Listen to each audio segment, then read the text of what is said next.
So additional Georgia players are down the concourse to my right, to your left, just past the Georgia locker room on your left.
There you go. You guys are just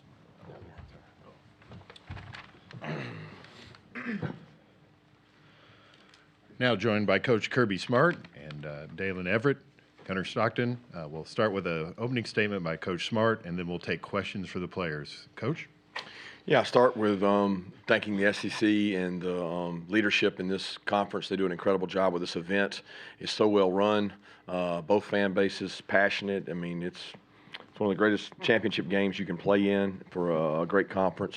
So I have respect for that. Our administration, Josh Brooks, Jerry Moorhead, do an incredible job supporting these players and helping them out. And then all the credit goes to the players who have had a very long, tough, hard season, and the kids in our program buy into hard, and I appreciate their toughness and the way they do things, and that pays off in the long run. And to win back-to-back SEC championships, it's I know every kid in this footprint's dream, and an honor to be at Georgia and be able to be the head coach here and win games like this. Thank you, Coach Smart. We'll now take questions for the players. If you have a question for either player, raise your hand, give your name and affiliation. We'll get a microphone to you. We'll start right up here in the front row. David. David Pascal with Chattanooga. Gunnar, can you just talk about the tone that Cole Spear set with that block punt? Oh, yeah. He's one of my best friends. He's one of my roommates. And just seeing all the hard work he's put into this program and just seeing it pay off, it was definitely special. Okay, we'll stay down here to our right, front row. Daylen, just how big was Ja'Cory Thomas today and what you guys were able to do in the secondary, led you guys in tackles and had a sack? Man, Ja'Cory went out there and just did his thing. I was proud of him. You saw what he did on that sack. They just turned everybody up, everybody on the field and on the sideline. So we're just proud about how he played. Okay, we have one here on the second row. Anthony, microphone to you. There you go. Anthony Dasher, UJ Sports. Gunnar, I know the journey obviously is not over yet for you guys, but when you look at this team, what has stood out to you the most about this group? Yeah, I think just the fact that we'll never quit. I think we've shown that in every game, and I think that's one of the best parts about our team is we never quit. We have another one here on the front row. Yeah, this one's for Daylen. You guys were super physical defensively tonight, and Kirby's talked all week about how much the SEC championship game matters to this program. Did winning this game in particular, regardless of it's Alabama, do you think that made a difference in the way you guys played today? I wouldn't say that. Just, we try to go out at every game and play Georgia football. And, this was just the game on the big stage, and I feel like we executed and did everything the right way. And we're taking questions for players. We'll go back here to the right, in front row. Olivia Sayer, Dogs 24/7. Daylen, what do you attribute the fast defensive start to this time? Say that one more time.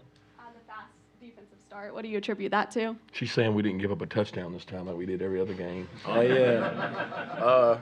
A fast start, that's always great. It's always great to start a game off with a 3 and out, get the offense on the field as early as possible. So we went out and did that. I feel like that kind of set the tone for the game. Okay, we'll go back down here to Anthony. Gunnar, I know he has been bothering Coach Smart all week long about the center spot. Malachi today looked like he had a pretty flawless game, just about the job that he did. And how was he during the week leading up to this contest? Yeah, he was awesome. Malachi's a fighter. He, attack practice the way that Drew is a good role model for him. And he did a great job. Heck, we even took snaps in the walkthrough in our suits. I took my jacket off, and he did too. So, we were always preparing and doing everything, and he did a great job. Back over here with Anthony. Daylen, you guys held Alabama to -3 yards. How much did y'all talk about eliminating that aspect of their game, and how much, as it turned out, did that help the rest of the defense on this day? I think that helped a lot. We just try to make them one-dimensional. And that's one thing we emphasized coming into this season is we got to do better stopping the run on defense. So. Okay, we'll go back down here to the front row. Yeah, Connor Riley, Dog Nation. Gunnar, Zachariah, last touchdown, had a big punt return. His first SEC championship game. What has he meant to this team this year in terms of what you guys were able to do offensively? Yeah, Zach, everybody knows he's a great player, but he's an even better teammate, and just the way he always gets his touches in, just always congratulating people. That's probably one of the best things he does besides being a great football player. Okay, we'll go back over here on the right-hand side. For both the players, Sarah Tidwell from the Banner Herald. Daylen, you were the MVP last year of the SEC Championship. How cool is it to see Gunnar win it this year? And Gunnar, how does it feel to win it this year? That's a great feeling for him, just to see him get that. Just proud of him for everything he's done for us this year. Probably one of the toughest kids on the team, toughest kid I know. Take all the hits all game. He just popped right back up like nothing happened. So I'm proud of him, most definitely. Here he goes straight in front of me in the back of the rim. Yeah, Brooks Austin on that side. It's for Daylen. It looked like Rayshon Dickens' first career start at Star this week. Talk about his performance and what it means to step in like that in a game like this. He had the opportunity to step up. And I feel like he handled that the right way. You know, just didn't really go out there and make it bigger than what it was. He just went out there and played ball. So I'm proud of him for how he stepped up. Okay, we'll go back over on our right-hand side. Gunnar, Nate had a few yards after contact today. What does his physicality do for this offense? Yeah, he definitely runs the ball hard, and he's trying to get every inch for the team, and he puts his body on the line, and that's who Nate is. He'll do anything for the G. Okay, we have time for a couple more. We'll go front row. Gunnar, you and other players spoke earlier in the week that you were very familiar with the Georgia-Alabama history, and you said something along the lines of it is what it is, but how tired were you hearing about it, and what does that part of it mean tonight? Yeah, I think that's just part of the history of just two great teams going at it, and I'm glad we kept it the same thing, just approached this week like it was a big game, and didn't make it bigger than it was, and just took advantage of it. Okay, at this point, we'll release Daylen and Gunnar. Thank you. Congratulations, gentlemen. Thanks, guys.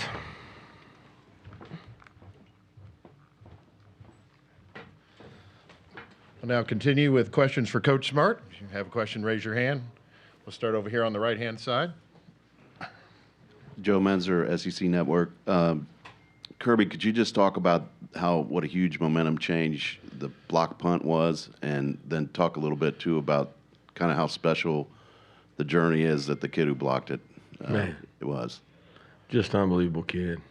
I mean, he sacrificed so much for this program. I mean, it gets me emotional thinking about it because, you know, we had a team meeting on Friday, and we spoke to the team, and I spoke to the team, and Drew Brannon picked 5 players, and it was a very moving talk. And he had coaches come down and talk about the 5 seniors. He had Micah Morris. Well, actually, he had Daylen Everette talked about by his coach. So Dante came and talked about him. Dylan Bell and Cole Spear, Coach Coley came down and talked about him. And then Oscar Delp was actually the 4th, so it was 4 players. And he put on the screen how many days they had been at Georgia. And he put on the screen how many days potentially they had left.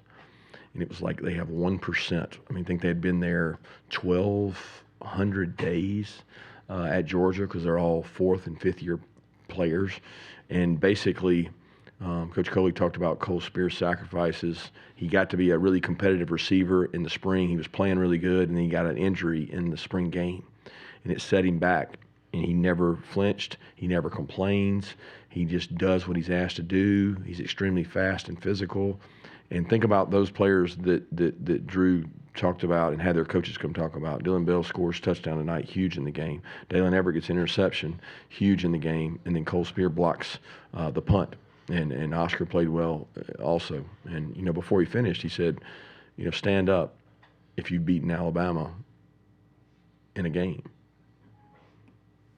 I mean, none of them stood up. And so it was a very moving piece. And Micah and Cash were there for the national championship game, but they didn't play. So I thought it hit right in between the eyes of doing it for the seniors. And so many of them have been through heartbreaking losses that they wanted to do it. And Kirk Benedict had a great rush plan and came after the punt and got a huge block there. We'll go back over here to the right, front row. Yeah, Connor Riley, Dog Nation. Kirby, the level of physicality and aggression that your defense played with tonight, how proud are you of them as a coach to see that, and how big of a difference do you think that made tonight? Oh, it was a huge difference. It was it was a domination on that side of the ball, and a lot of it came with a chip on their shoulder from the last one, and it came on a chip on their shoulder from improving. We told them after that game that there wasn't a lack of execution in that game at home. They outplayed us, they out-executed us, they probably out-coached us. And we weren't going to let that happen again in terms of the way we played with physicality. They're getting better. Young kids are growing up.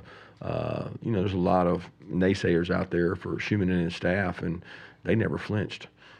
They kept getting better, kept growing the players, and they played really well tonight. Okay, we'll go straight in front of me towards the back.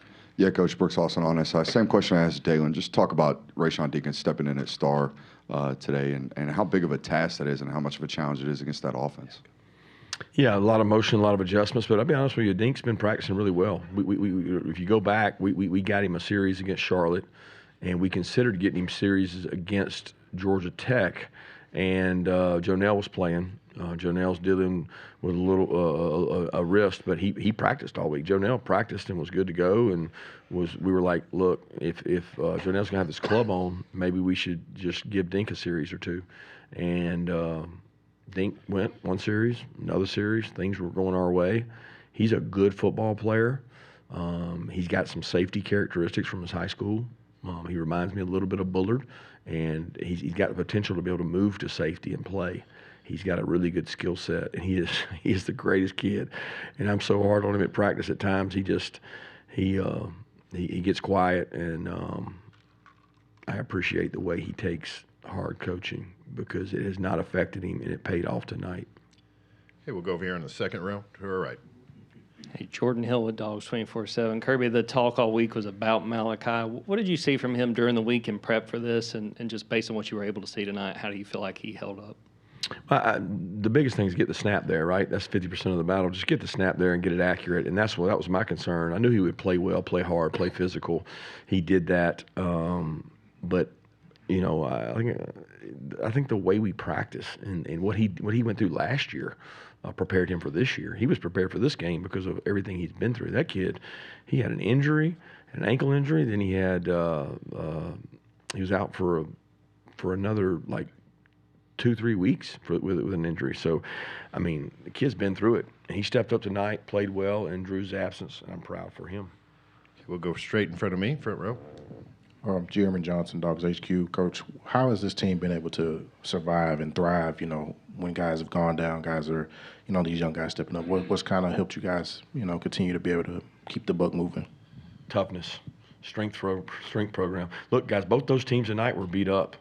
I mean, you guys need to do a deep dive and deep study, and I'm going to jump on a soapbox now because I'm going to take your question and run with it, but I want to give you a hypothetical. Okay, that was the 9th game of our SEC schedule, right? So now just imagine that was the 9th game of the season for everybody in the SEC, and everybody played another SEC game. Now, I'm not saying it was on this week. I'm saying it was on a previous week. So that's 8 more losses, right? 16 teams. It's 8 more losses in our league. So 1 team, 2 teams.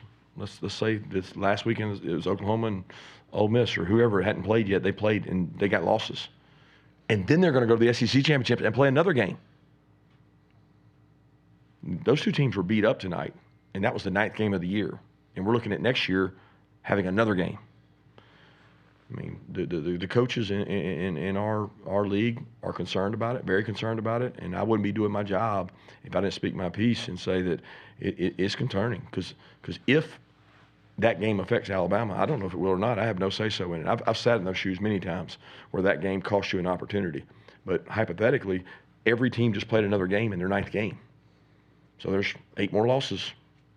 Who just dropped out? All right, and then there's another game, SEC championship. It's tough. It was physical out there tonight, and they were wounded. We were wounded. I got a lot of respect. Noah Thomas tried to go. He had back spasms. He wasn't able to really go. We were without multiple guys. I mean, you're just beat up. Okay, we'll go down here in front. David. Kirby, back to Cole Speer. I mean, in this era of people leaving quickly when they're not getting playing time, how rare are Cole Spears going to be?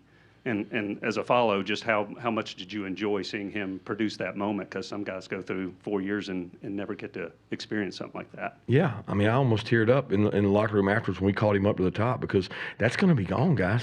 That's going to be gone. I mean, Cole, we recruited Cole, and Cole's on scholarship. It's a little different than your Dan Jacksons and your Cash Jones, but those stories, and, we're going to 105 now, which I support, and I'm glad we're going to 105, but everybody will chase 105 4 and 5 stars, okay? And the stories of that kid, I mean, you got to be a bold coach to say, I'm going to go take this kid who loves the University of Georgia and will do anything and make sacrifices. London Humphreys, he had one of the best blocks I've ever seen tonight on a touchdown run. And he sacrifices every week for our team by blocking. And he might get a catch, he might get 2. But, man, he doesn't care. He does it for his team. And that's why I coach. And that's why you look at guys at Kansas State, you look at guys walking away from it because that's lost in our game as we move further and further away from it. And those kids, there's so many role. I mean, Cash Jones has played so well for us this year. Cole Speer, those guys are incredible role players for us. Hey, Coach, we'll go over here to our left-hand side. Coach, coming into Joey Lamar from WSAB in Savannah. Coach, coming into this week, everyone's talking about the third down conversions last game for Alabama. They were 13 of 19. Today, they only were 3 of 14 and 1 of 3 on fourth down. How do you explain that difference? I explain it by a great game plan by Coach Schumann. He studies a lot of tape. He puts things together. He has confidence in his plan. They got the defensive staff got those guys to believe and play hard. They had a little chip on their shoulder. They wanted another shot, and we executed better and affected the quarterback more. He played almost out of his mind the last time we played him, and a lot of the calls were the same. Calls wasn't different. The execution was a little better, and the rush was a little better. Okay, we're going to go over to the second row, middle. Terrence Moore, Forbes.com. You've been talking all year about how you've got a lot of youth on your team here. Have they matured beyond what you expected at this point, or about at the level that you would expect right now? Yeah, probably about the level we expect. I mean, we wanted to speed it up early because we got some talented young guys coming along. We've really had these injuries at receiver have really set us back, and we've been forced into playing the young guys. And getting Talon back was huge. CJ's growing up. Landon Rolden's going to be a good player. Thomas Blackshear's going to be a good player. Tyler Williams. So we got this core group of young receivers I'm really excited about.